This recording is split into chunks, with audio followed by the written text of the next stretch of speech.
कबीर जी ने अपने शांत स्वभाव से बदला एक अहंकारी युवक का जीवन। संत कबीर जी अपनी जीविका चलाने के लिए सूत कात कर उससे कपड़ा बनाने का काम करते थे।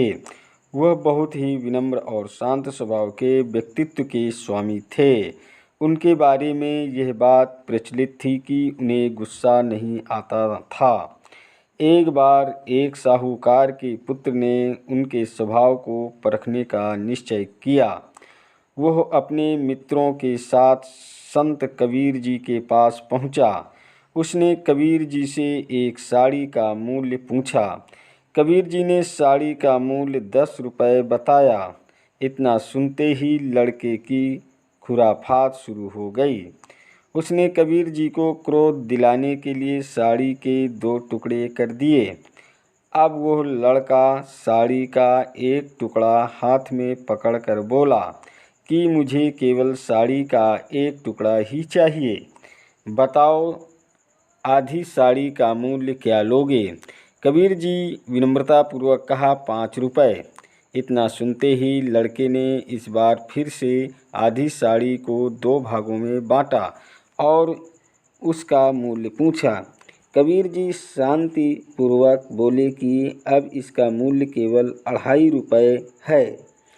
लड़के का खेल चलता रहा और वह हर बार साड़ी को आगे टुकड़ों में बांटकर उसका मूल्य पूछता रहा और कबीर जी धैर्य से मूल्य बताते रहे। अंत में लड़का कहने लगा कि मुझे अब साड़ी नहीं चाहिए, क्योंकि यह टुकड़े मेरे किसी काम नहीं आएंगे।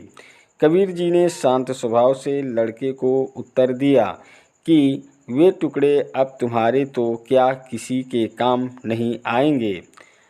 लड़के को कबीर जी को अभी भी क्रोध न करते हुए देखकर अपने किए पर शर्मिंदगी महसूस होने लगी।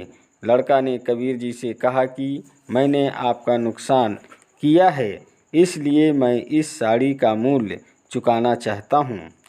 कबीर जी कहने लगे कि जो साड़ी तुमने मुझसे खरीदी ही नहीं, उसका मूल्य मैं तुमसे कैसे ले सकता हूँ।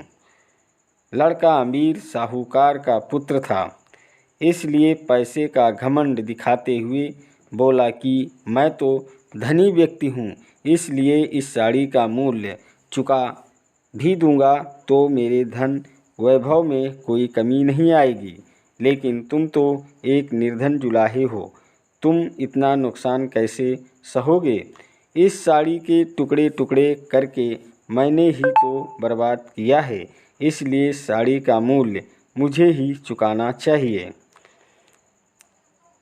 कबीर जी उसे समझाते हुए बोले कि तुमने जो इस साड़ी का जो नुकसान किया है, उसका मूल्य देकर भी तुम उसकी भरपाई नहीं कर सकते। कबीर जी की बात सुनकर लड़का विस्मित होकर कबीर जी को देखने लगा कि यह जुलाहा क्या कह रहा है।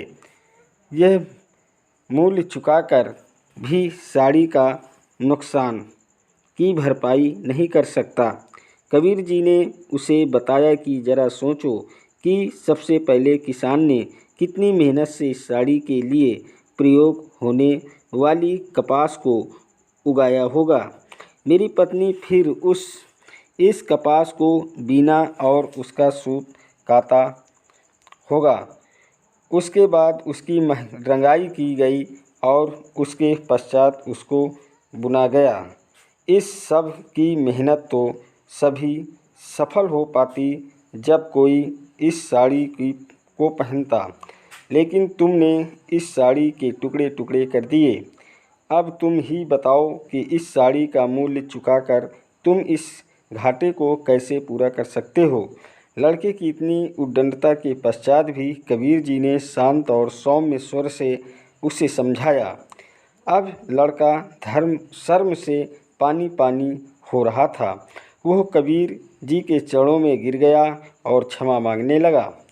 कबीर जी ने बड़े प्यार से उसे उठाया और समझाया कि देखो बेटा, अगर मैं आज तुमसे इस साड़ी का मूल्य ले लेता तो मेरे नुकसान की तो भरपाई हो जाती, लेकिन तुमको जीवन का महत्वपूर्ण सबक नहीं मिल पाया। यह अहंकार तुम्हारा जीवन नष्ट कर देता। साड़ी का क्या है, वो तो मैं मेहनत करके नई बना लूँगा, लेकिन यह जीवन अहंकार के कारण नष्ट हो जाता तो दूसरा जीवन कहाँ से लाते। अब तुम्हारा पश्चाताप ही इस साड़ी की असली मूल्य है। कबीर जी के इस विचार ने लड़के का जीवन पूर्णतः बदल दिया। दोस्तों, इससे शिक्षा मिलती है कि संत कबीर जी की कहानी से संत शिक्षा मिलती है कि संत व्यक्ति परिस्थितियां कैसी भी हों अपने स्वभाव नहीं बदलते, बल्कि वह अपने अच्छे आचरण से सामने वाले का जीवन बदल देते हैं। कबीर जी की बुद्ध कथा इन हिंदी में। एक बार कबीर जी अपने ध्यान में हरि भजन करते हुए जा रहे थे। उसके आगे कुछ महिलाएं आपस में बातें करती हुई जा रही थी।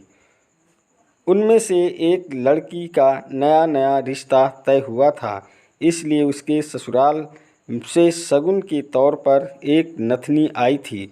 वो लड़की अपनी सखियों को बहुत इतरा कर बता रही थी कि उन्होंने नथनी खास तौर पर मेरे लिए भेजी है। वह नथनी ऐसी है वैसी है। वह केवल बढ़ चढ़कर नथनी का ही वर्णन करते जा रही थी। पीछे से आ रहे कबीर जी के कानों में उसकी सभी बातें पड़ रही थी। कबीर जी जब उन महिलाओं से आगे निकले तो उन्होंने कहा, नथनी दीनी यार ने तो चिंतन बारंबार, नाक दीनी करतार ने उनको दिया विसार।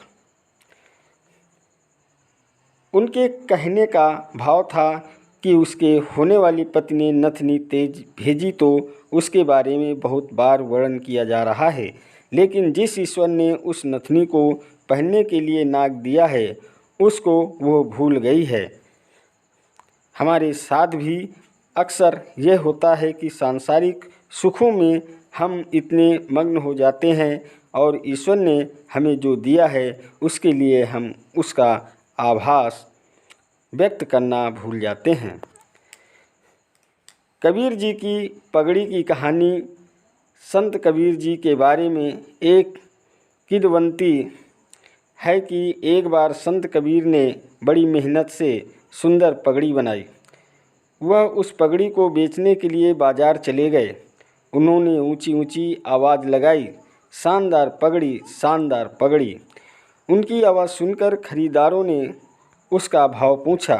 कबीर जी ने खरीदार को उसका मूल्य 2 टके बताया।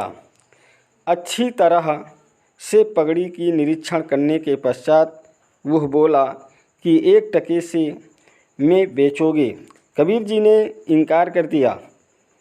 हर खरीदार उसका मूल्य 1 टका बोलकर आगे बढ़ जाता। आखिर निराश होकर कबीर जी घर की ओर लौट गए। अभी अपने घर में प्रवेश करने ही वाले थे कि उनको एक पड़ोसी मिल गया। कबीर जी को परेशान देखकर उसने कारण पूछा। कबीर जी ने सारी बात उसे बता दी। वह पड़ोसी बोला, आप पगड़ी मुझे दे दो, मैं कल सुबह उसको बेचेंगे जाऊंगा। कबीर जी ने अपनी बनाई हुई पगड़ी अपने पड़ोसी को थमा दी।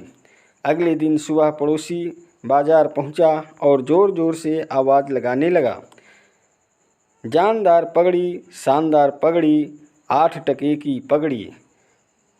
पहला खरीदार पगड़ी के दाम सुनकर उसके पास आया। वह पूछने लगा कि इस पगड़ी में ऐसा विशेष क्या है जो तुम इतने ऊंचे दामों में बेच रहे हो। कबीर जी का पड़ोसी कहने लगा कि आप स्वयं देख लो, यह पगड़ी कितनी शानदार और जानदार है। ऐसी पगड़ी आपको दूसरी नहीं मिलेगी। जब आप इस पगड़ी को पहनोगे तो बहुत खास लगोगे। वह व्यक्ति बोला कि ठीक ठीक मूल्य लगाओ। पड़ोसी बोला, ठीक है, 6 टके में ले लो। खरीदार बोला, भाई 5 टके में यह पगड़ी मुझे दे दो। पड़ोसी मान गया और 5 टके लाकर उसने कबीर जी को दे दिए और सारी बात बता दी।